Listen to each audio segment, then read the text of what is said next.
Cassette king के नाम से संगीत की दुनिया में मशहूर हुए थे गुलशन कुमार। सिंगिंग की दुनिया में गुलशन एक ऐसा सितारा थे जिन्होंने जमीन से उठकर आसमान तक का सफर तय किया। आज भले ही वो इस दुनिया में मौजूद नहीं है, लेकिन उनकी सुरमई आवाज के लोग आज भी फैन हैं।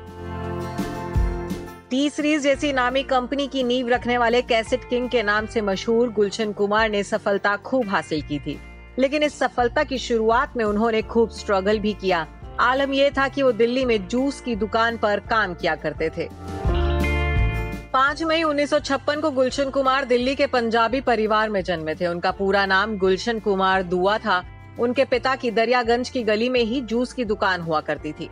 वो भी इसी दुकान पर अपने पिता के साथ काम करते थे। इसी दुकान से उनके करियर की शुरुआत हुई, जिसके बाद उन्होंने दिल्ली में ही कैसेट्स की दुकान खोल ली, जहां वो कम पैसों में गानों की कैसेट्स बेचने लगे। कुछ ही समय में उनका ये काम चलने लगा और उन्होंने टी सीरीज की नींव रखी। जब वो मुंबई आए तो उन्होंने यहाँ भी अपना नाम बना लिया।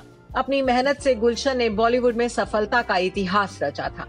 साथ ही लोगों के जीवन में भक्ति का वो रस घोला था, जिसकी वजह से उन्हें आज भी याद किया जाता है।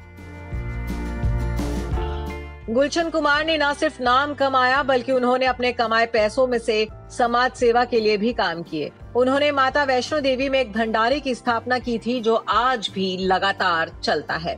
इस भंडारे में तीर्थ यात्रियों के लिए निशुल्क भोजन हमेशा उपलब्ध रहता है।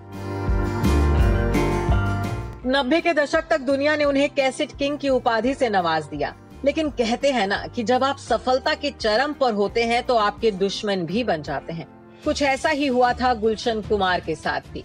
किसे पता था कि ये सफलता उनकी जान की दुश्मन बन जाएगी। उस वक्त गुलशन कुमार की कामयाबी से लोग जलने लगे थे और 46 साल की उम्र में गोली मारकर उनकी हत्या कर दी गई थी। टी सीरीज कंपनी के संस्थापक और कैसेट किंग के नाम से मशहूर गुलशन कुमार की हत्या 12 अगस्त 1997 को अंधेरी स्थित शिव मंदिर के बाहर गोलियों से छलनी करके कर दी गई थी।